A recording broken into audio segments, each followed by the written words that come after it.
tous les Sherlock Holmes du royaume cherchent qui peut être le secret footballer, traquent des indices dans le livre et dans les chroniques. Quelques hypothèses. La reine elle-même cherche, surtout depuis le secret footballer a dit que représenter l'Angleterre c'est un peu comme dormir avec la reine. C'est-à-dire c'est un honneur bien sûr, mais pour quel plaisir. Mais pour l'instant l'auteur est plus malin et surtout beaucoup plus espiègle que tous ses lecteurs. Il y a quelques hypothèses quand même, 4-5 noms qui ont été sortis. Oui. Danny Murphy, on m'a dit. Danny Murphy, Joey David James. Barton, pas mal de noms. L'hypothèse Barton, j'avais jamais vu ça.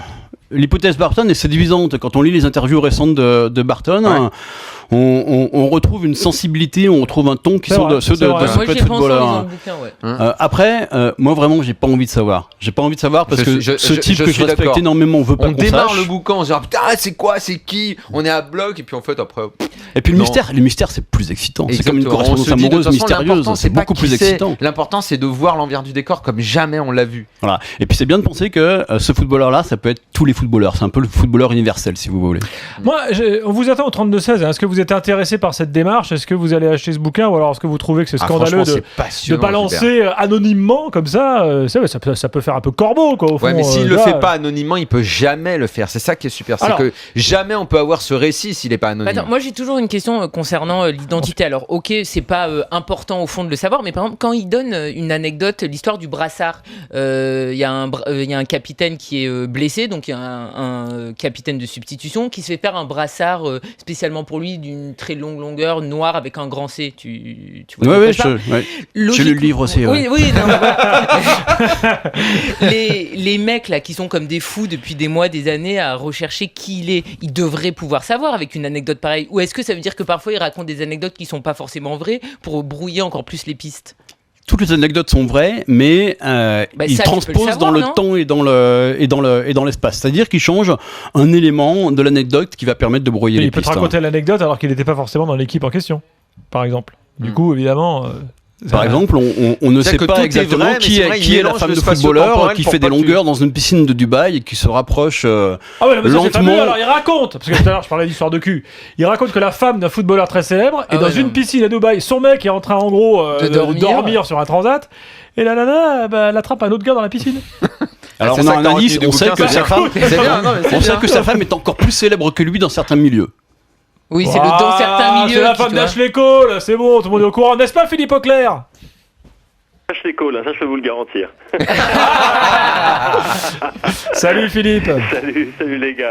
Alors, on va accueillir Boris au 32-16 dans quelques instants. Est-ce que The Secret Footballer en Angleterre, le bouquin je te parle, est-ce que d'ores et déjà, c'est un best-seller, on en parle Évidemment, mais on en parle de toute façon depuis un bon bout de temps. De toute façon, c'est vraiment la question que tout le monde se pose. J'ai perdu le souvenir du nombre de conversations que j'ai eues avec des collègues, y compris du Guardian, parce que journal auquel parfois je collabore. Comment ils ont fait pour pas balancer les deux mecs du Guardian Il y a que deux mecs qui savent. Oui, il y a que deux mecs qui savent, oui, absolument. Ah, ils ont dû le dire. Non. Je peux te garantir, c'est vraiment secret défense. Et alors, raconte-nous un peu le contexte en Angleterre, comment c'est vécu, comment ça a été accueilli, est-ce que d'autres joueurs en ont parlé, quel est le succès des chroniques Alors, le succès des chroniques est tellement important en fait que c'est devenu une deuxième carrière pour le Secret Footballer, qu'en fait que c'est même en train de devenir une véritable entreprise, puisque après le Secret Footballer, tu as maintenant The Secret Wag.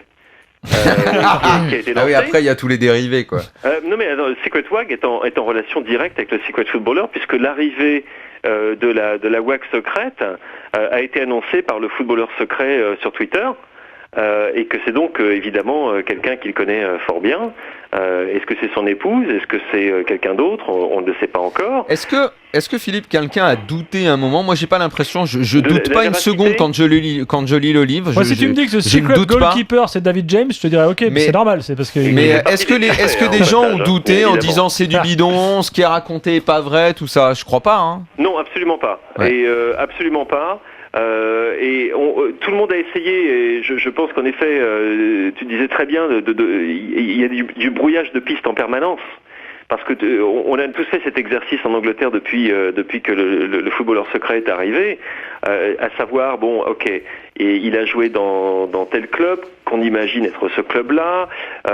Il a été mis sur la liste des transferts à un moment. Il a eu une grosse blessure. Il a joué. Ouais, ça fait des indices, quoi. Voilà, il y a plein d'indices. Tu les mets, tu te dis, mais finalement, tu vois, c'est un petit peu comme faire un quiz et tu te dis, au bout du bout, tu vas finir par comprendre de qui il s'agit. Et en fait, c'est impossible.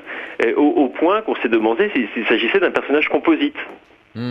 À savoir que plutôt qu'un seul footballeur, tu vois, par exemple, jusqu'à l'histoire de la Reine, on se disait, est-ce que c'est Brad Friedel, par exemple? Tu vois, on se cherchait parmi les joueurs avec lesquels on avait parlé. Non, mais il peut pas être gardien, ou alors c'est qu'il mentirait beaucoup trop. Et tu te poses la question au niveau de la capacité d'expression et de traduire l'expérience d'un footballeur au quotidien dans une langue qui est parfois magnifique, qui vaut celle de n'importe quel chroniqueur. Il y a ça qu'il faut dire aussi, c'est que le mec écrit bien. Il explique qu'il vient d'un milieu. Ouais, nous on n'en sait rien. Bertrand d'ailleurs, effectivement, toi qui l'as lu en anglais. Peut-être que Bertrand a un peu enjolivé l'affaire. C'est la comédie humaine de Balzac à Anfield. C'est la recherche du temps perdu à Old Trafford. Proust est l'écrivain modèle du secret footballeur. Et c'est vrai que c'est magnifiquement écrit.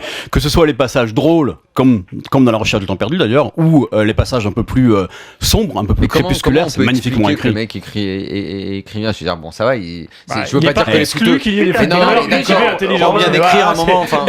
Déjà, on voit qu'il a quand même une éducation. Il le dit au départ, que ses parents quand même ont voulu l'élever à autre chose que juste devenir un footballeur professionnel. Donc ça vient aussi des parents. Tu l'apprends tout de suite en lisant les premiers chapitres où il t'explique l'importance de ses parents et qu'il n'a pas eu une enfance et une jeunesse comme tous les footballeurs ont souvent. Ouais, il y a de très belles pages sur son enfance et les vacances avec ses parents au Danemark, où son père effectivement l'incitait à lire les classiques. Et du coup, je voudrais dire un mot, on parle jamais des index, mais moi j'adore l'index de ce livre. L'index, c'est un petit peu comme si vous installiez Wembley à Buckingham Palace, que vous organisiez des concerts géants et en plus des orgies en fin de soirée. C'est-à-dire que dans l'index, vous avez côte à côte les Beatles et Beckham, les Pink Floyd et Pirlo, les Rolling Stones et Ronaldinho. Voilà, ça résume assez bien ce livre. C'est un vrai pan de la culture anglaise.